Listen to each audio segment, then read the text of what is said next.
Well, you've got to love your beauty pageants, haven't you? But will these cars be Miss England, Miss World or Miss Universe?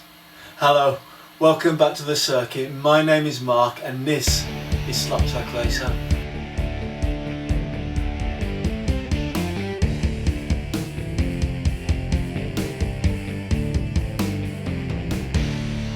So yes, it is a beauty contest and I've got some really good looking cars. So I've got the little Porsche Boxster, I have the Group B Ford RS200 and one of my all-time favourites, this Audi Quattro, beautiful car. So I have showed you all of these cars before, but I don't mind because they really are great cars and I need to tell you exactly what's going on. So if you've been following me, you know that I've redesigned my circuit. So previously 23 cars had taken a 2-minute challenge and all recorded a lap time, but on a new circuit those lap times aren't valid anymore, so I'm rerunning all 23 cars again. Last episode we got up to car number 5, so once we've got these cars round, that'll be 8 cars that have taken the challenge and we're nearly a third of the way there. But let me come round the table and I'll tell you exactly what's going to go on today. So I'm redoing all the challenges and as you know I'm doing the cars in reverse order. So these 3 cars, the Quattro, the Boxster and the RS200, they actually finished in 16th, 17th and 18th position, so that's bottom third. And really that Audi Quattro, it's one of the jewels in my collection, so I was actually really disappointed with that. Out of the 3 cars, the Audi was the fastest. It got 6.32 seconds and it went down, the RS200 was in the middle and then the Porsche Boxster got nearly 6.4, I think it got 6.388. So again, 3 I think disappointing times. So when I do the challenge today, I'm really going to put out all the stops to get them flying around the circuit and get really fast times. You know, I think that the possible problem in the last series of challenges was in the preparation of the tyres. I was mainly using the cars out of the box, but today I think I'm going to have a little look at the tyres before I set them off on their 2-minute challenge and we'll see just how they get on. As I say, these are certainly 2 of my favourite cars, and even that Porsche Boxster, even though it's like a little car pretending to be a sports car, I think it should get a really fast time. It's so low and compact that it should fly down this track and get the best lap time possible. So it's all coming up in this week's episode. Let me tell you what we're going to do. We've got all your favourites, so we're going to have a little look at the cars on the track and we'll have a look at them in real life. I'm going to put them in the Scrutineers Bay. I've got all the weights and measurements to do. We'll probably have a chat with Vale from ChatGPT and she's going to set me the best target times that she can and some human target times as well, and I'm then going to do the 2-minute challenges and see if I can actually achieve that time. Then after that, if we've got some time left on the tape, we're going to do some pacer car pursuits because I know that you really like those, and I'm going to do it all in 35 minutes, so that's loads to fit in, isn't it? And I think the best thing that we can do actually is to actually make a start right now.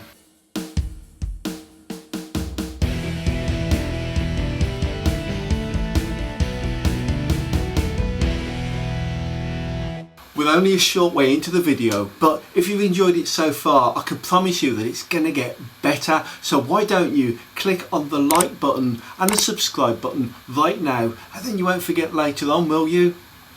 Anyway, let me tell you where I've been for the past couple of weeks. So there's been a bit of a gap since the last video, hasn't there? And that's because I've been on holiday. So believe it or not, a couple of days ago I was actually quite brown, although in this English wet rain that's all starting to fade away now.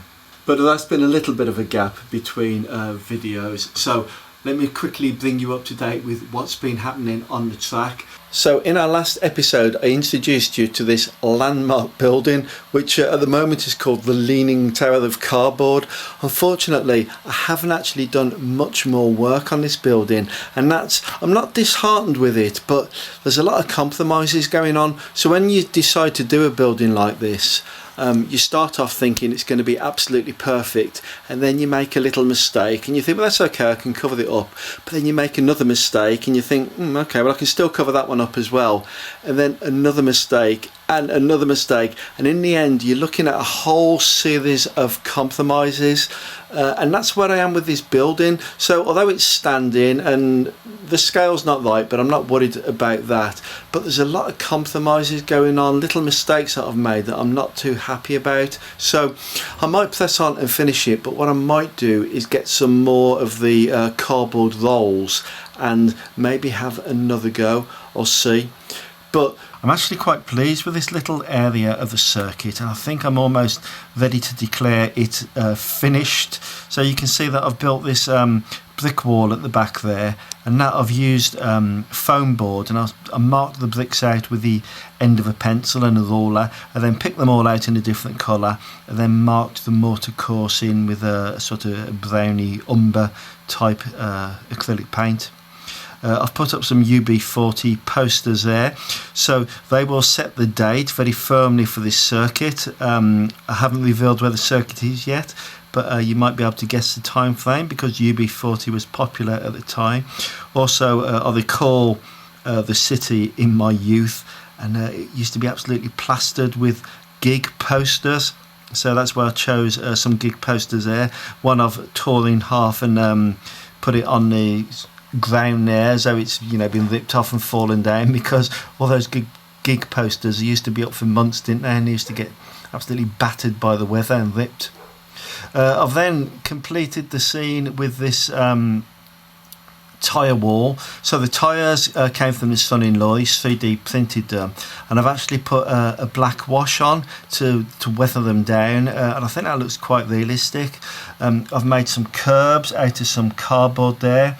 I've used the stones out of the aquarium to create the tarmac section, and if I just move the camera up here, sorry it's a bit wobbly, you can see that I've sort of made this typical council path all round by me where I live. The paths used to be in this configuration, so 3 paving slabs and then 2 paving slabs, so whether you can actually pick that out. I always remember the slabs being in this configuration because we used to play hopscotch back in the day with a stone.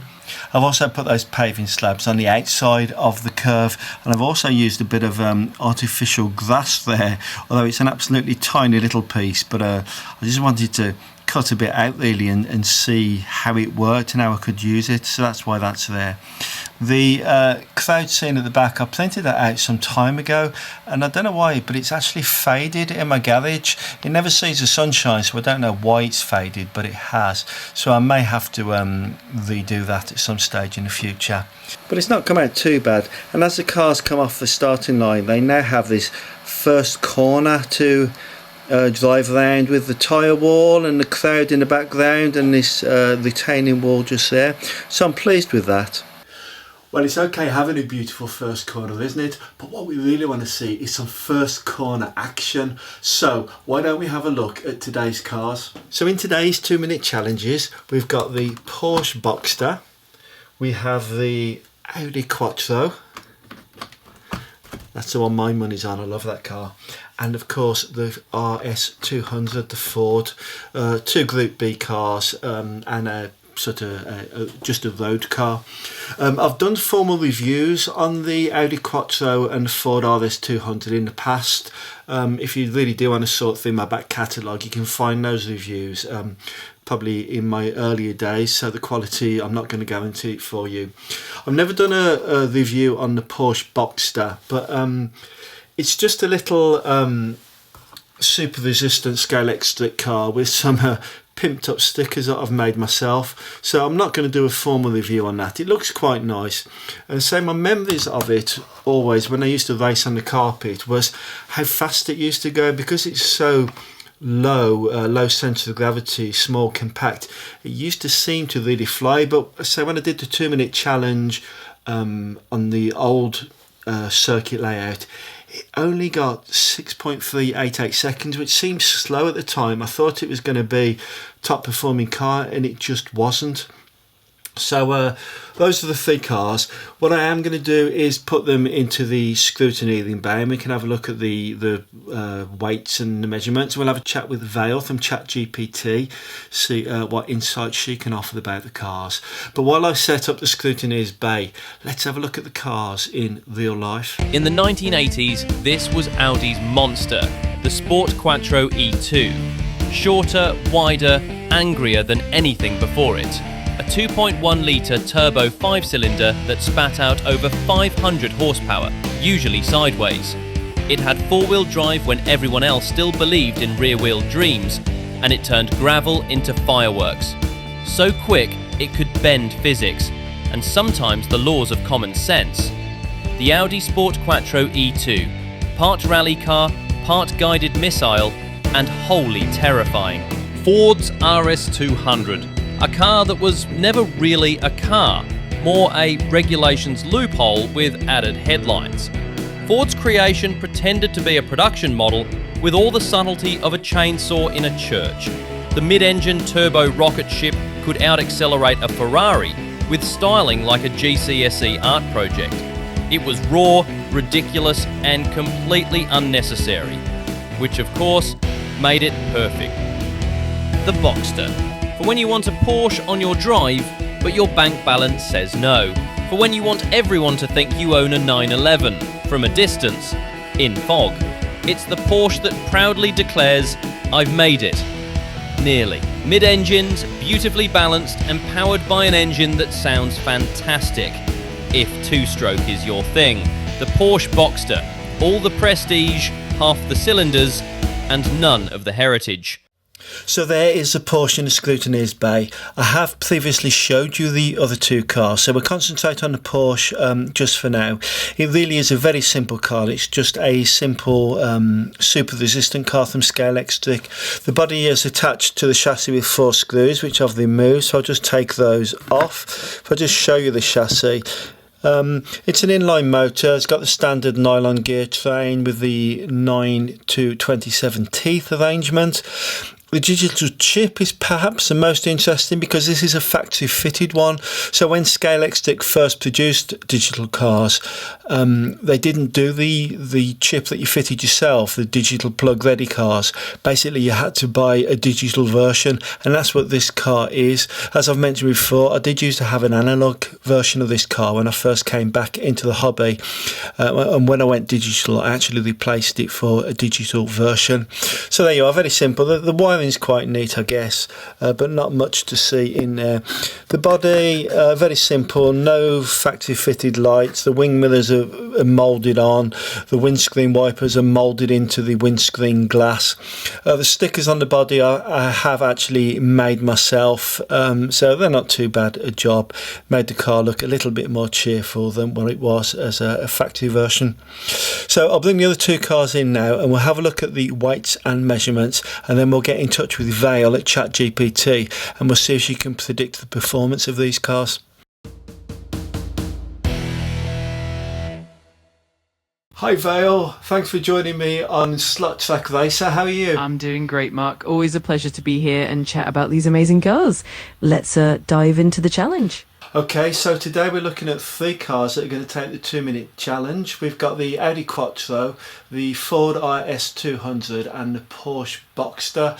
So I know you've had a look at the data. Do any of these cars stand out for you? Absolutely. Each one has its own charm. The Audi Quattro definitely stands out with its weight and that powerful magnet pull, while the Ford RS200 is all about balance and predictability. And then the Porsche Boxster, it's super light and agile. So each one definitely brings something special to the table. Okay, these cars, they've done the challenge previously, but you know what? They didn't perform as well as I wanted them to. Do you know, I think I've got a problem with the tyres. Do you think that might be true? Oh, absolutely. Tyres can make a huge difference. Even the best cars can struggle if the tyres aren't optimal, whether it's the compound, the wear, or even just the cleanliness. it can definitely impact performance. So it's definitely worth giving them a closer look. So I know you're the physicist, but I understand I can improve the tyres chemically by using additives and oils and softeners, or I could just make them perfectly round and true. So what would be your recommendation as a physicist? From a physics standpoint, I'd say consistency is key. While additives can give you a temporary boost in grip, they can also lead to unpredictable performance over time. On the other hand, truing the tyres ensures a uniform contact patch and better stability. So in the long run, a well-trued tyre generally gives you more reliable performance. You'll understand that I'm on a budget. I know there's some quite expensive machines for truing up tyres. But what is the basic problem? Is it just debris on them that they've picked up from the track? Is there any sort of low-grade tips that you can give me for keeping my tyres nice and true? Absolutely. There are definitely some budget-friendly tips. One of the main issues is track debris and dust that can build up on the tyre surface, which can affect grip and uniformity. A simple trick is to use a piece of sticky tape or a lint roller to remove any debris regularly. And for truing, you can even use a simple sanding block or a flat surface to gently sand them down by hand. It takes a bit of time, but it definitely helps. So then, Vale, the all-important question then, what are the goal times for these three cars today that are going to take the challenge? And what's my human achievable target time going to be? Absolutely. Let's get those targets dialed in. For the Porsche Boxster, the gold lap time would be around 6.5 seconds, and a solid human target would be about 6.9 seconds. For the Ford RS200, the gold time would be roughly 6.7 seconds, and your achievable target could be around 7.1 seconds. And for the Audi Quattro, the gold lap time would be about 6.9 seconds, and the human target around 7.3 seconds. That way we've got realistic benchmarks that match the pace of the track. That's brilliant, thank you. One cheeky question right at the end here. Do you think I'm going to have problems controlling any of these cars based on that lifting force and the sliding force? Are any of them likely to have lively back ends that are going to slip or maybe even flip? That's a great question. The Audi Quattro, with its heavier weight and strong magnet, can definitely get a bit lively, especially in tight corners. So you might experience some rear end slip if you're not careful. The Ford RS200 is pretty balanced, so it should be more forgiving and stable through the corners. The Porsche Boxster, being lighter, might have a bit more oversteer if you're too aggressive on the throttle, but it's generally quite nimble. So it's definitely going to be about finding that sweet spot and keeping it smooth through the corners. Brilliant. Right, I'm going to go away and do the challenge, and maybe I'll come back to you a bit later on and I'll tell you what the results were. That sounds awesome. I'm looking forward to hearing how it all goes. Best of luck with the challenge, and whenever you're ready to share the results, I'll be here to dive back in and break it all down. Have fun out there.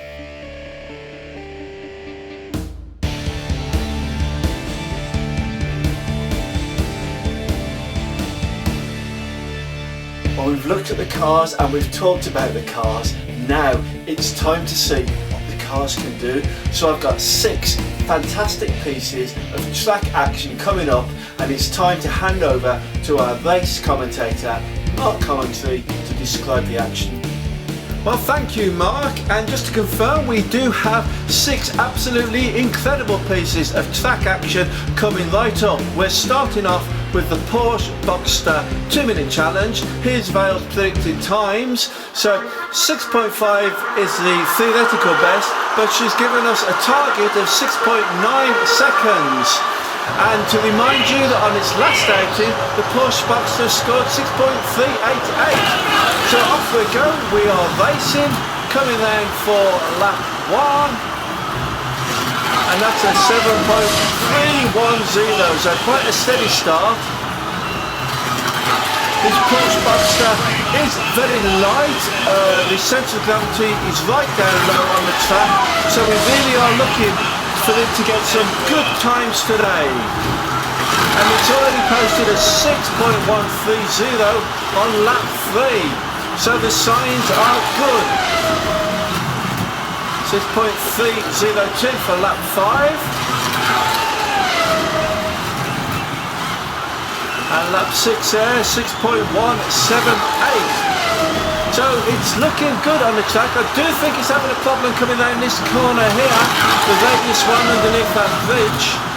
But let's call him Lee Manz, welcome him back to the channel, and ask Lee, how do you think the Porsche is coping with the 2-minute challenge? Lap 6, 6.178. That's not just ahead of the target, it breaks Vale's theoretical ceiling. So either the Boxster's rewriting physics, or Vale underestimated the car. Well, thank you, Lee. Lee is going to be taking part in the pacer car pursuits when those races come up just a little while from now. But the Porsche currently has completed 13 laps, 6.328 was the last one. Still its best time is 6.130, and that was posted on lap 3. So since lap 3 it's failed to better its times. Most of its times are coming in down the 6.3 or 6.2 mark. So 16 laps completed with 16 seconds to go. It's looking nice on the track. We have some good, nice new camera angles. But that's 18 laps. It's got 5 seconds. Will it manage to put in 19 laps? No, it pulls up just short. So there we go. The 2-minute challenge for the Porsche Boxster is over. And it's managed to complete 18 laps in the 2 minutes allowed, and its best time to 6.130. So it's beaten both of Vale's targets and also beat its previous best. So here we are for round 7 of the 2-minute challenge. This time it's a Ford RS200, and there's just some final wheel preparation going on there, tyres being trued. Here's the time. So Vale's goal time is 6.7, and she's given us a target time of 7.1. On the last time out, this car got 6.365 seconds. So let's see how it can do this time. It's quite a lively car. The lights are on and we are racing, so yes, it's quite lively and light. The back end is prone to go on this car, but we'll see how it gets on this run. So that's a slow time as usual for the first lap, 7.3 seconds, and that's a 6.625 for lap 2. So it's building its time back up. Lap 3 there, completed, that was 6.586. And then we've got a 6.509. So the car is looking nimble, it's looking nice on the track. As I say, we have new camera position set up. There's a nice view of the spiral.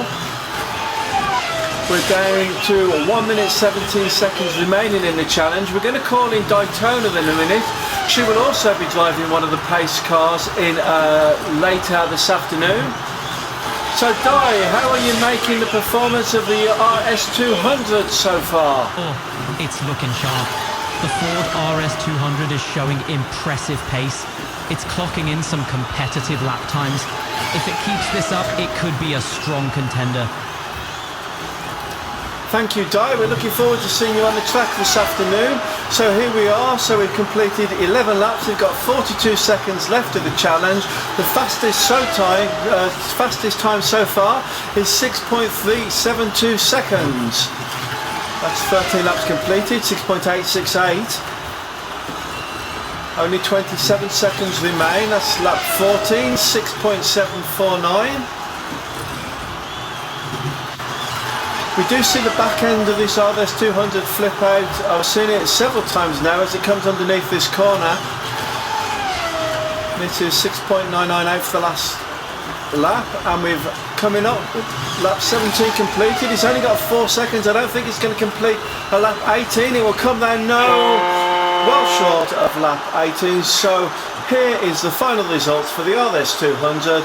It completed 17 laps. Its fastest time was 6.372, and that undercut Vale's both theoretical time and her target time by quite some margin.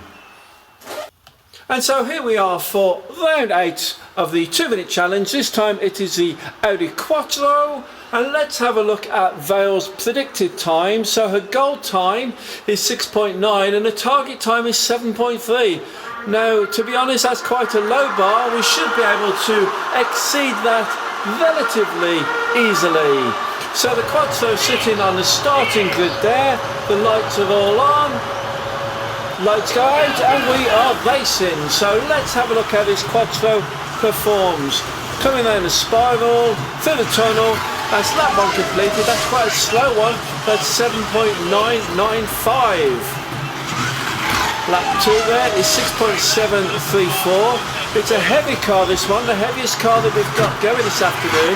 But the back drifted out there. Did you see as it came underneath the bridge? There's quite a flip out. It did remain on the track. Lap 4 completed, 6.580. We're 1 minute and 26 seconds left of the challenge. Then Halfords for the Quattro down the spiral, comes through the home straight, 6 laps completed, and that's 6.921 seconds for that lap. The fastest so far is this lap, lap 7, 6.425. This car looks very set on the track. It does give some beautiful lines as it comes through. We're halfway through the challenge now. Its fastest time is 6.332. That was lap 10, just gone through, 6.393. Over the starting line again. You can't help but admire the beautiful lines of this car as it flies around Halford.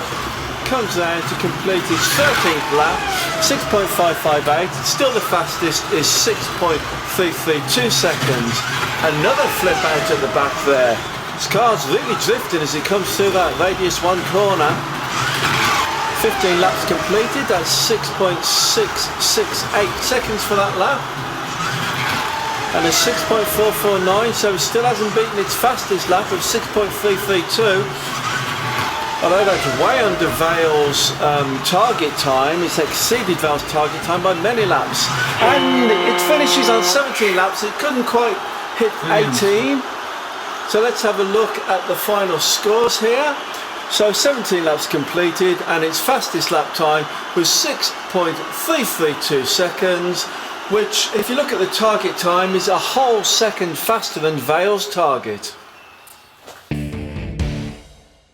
Well, I hope you enjoyed that. 3 excellent 2-minute challenges. Now, before we get into the pacer car pursuits, I want to introduce you to 2 new drivers. You have actually seen them in a previous episode, but I'm bringing them back to do all my pacer car pursuits from this moment forward. So say hello to Manz and Di Toner. They're going to be the drivers of the pacer cars in the pacer car pursuits. So let's go straight back to the track and see how they perform.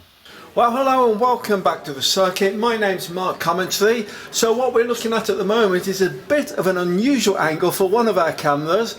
This is a camera at Mosque Corner, and we've had an incident in the previous running of the pacer car pursuit. So the Porsche Boxster was going round on its first attempt at the pacer car pursuit. We've got some replays here. So that was lap 6. It was coming round for lap 7. And if you can see there, it crashed into the camera and it's wiped out the camera angle. So if we look at it again, we're going to stop the action here. So that's Di Toner, one of the new pace car drivers in the red BMW. You can see the Porsche Boxster there and the Mondeo just behind it. The Boxster changes lane. So let's show you that again. There's Di Toner going through. The Boxster comes and changes lane in front of the monster Mondeo, but the Mondeo just shunts it straight off the track and into our camera. So let's have a look at that in real time. Just one more slow motion here. The Mondeo there pushing the Boxster off the track, and it wiped out the camera position. So we've lost one of the cameras for the main race. So this is it in real time. The BMW goes through, there's the accident, and the camera is now pointing at the track. Unfortunately, our camera team didn't notice this, so we're going to have to do the pacer car pursuit with just 3 camera angles to show you. You can see the cars lining up on the grid there.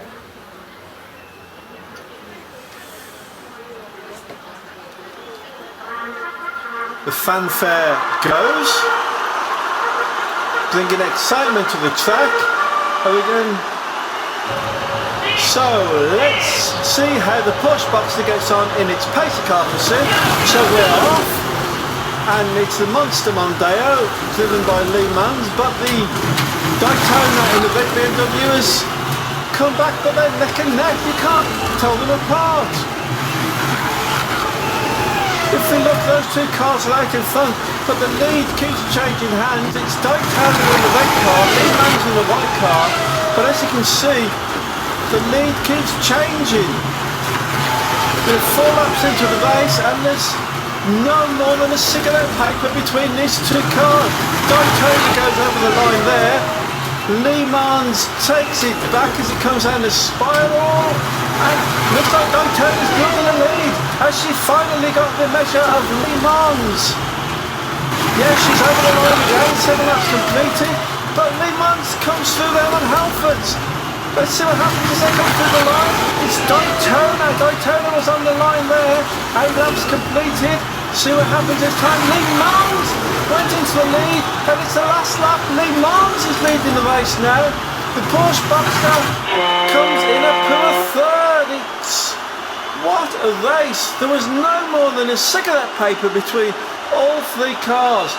0.3 of a second separated first and second place. Well, what a dramatic result in our first pacer car pursuit of the episode.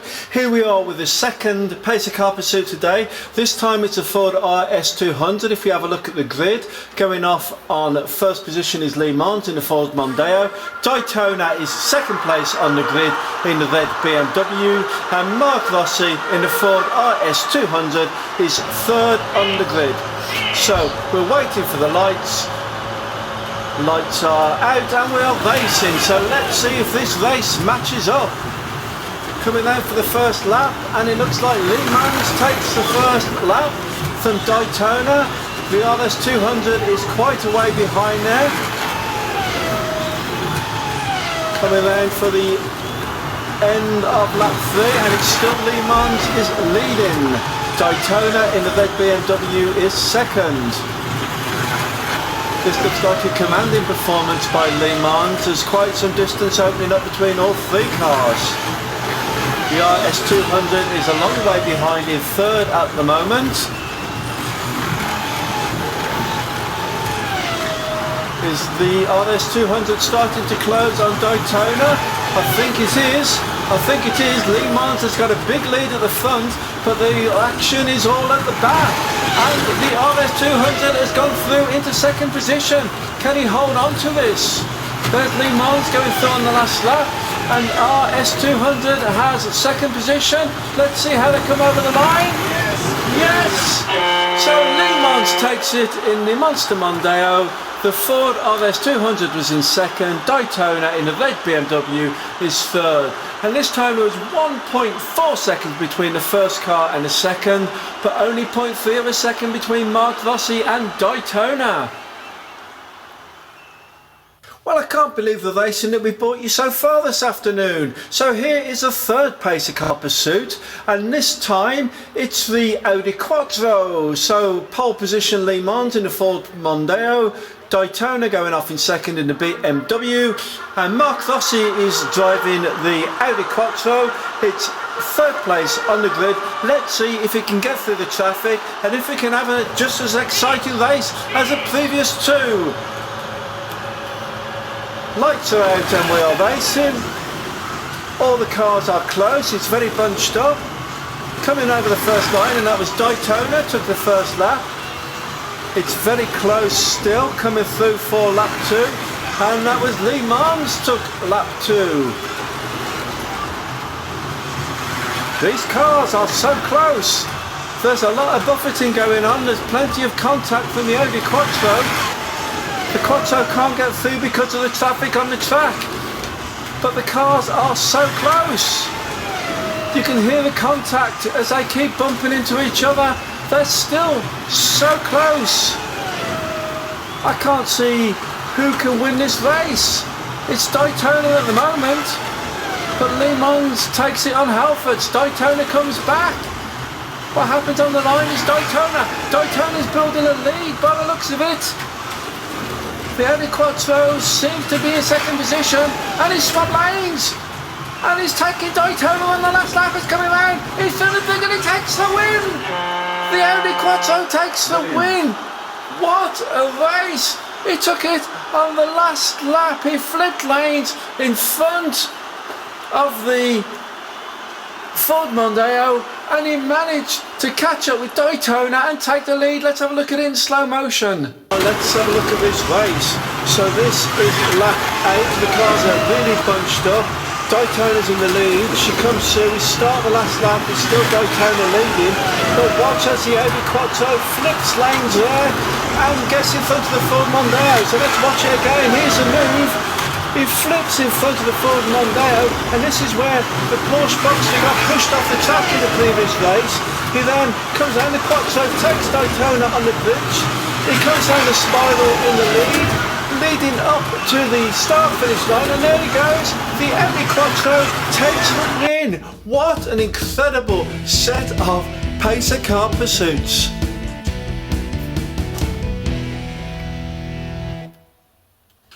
Well, my God, I know I've been away from your screens for a little while, but I've thrown absolutely everything at this episode, so I really do hope that you've enjoyed it just as much as I've enjoyed making it.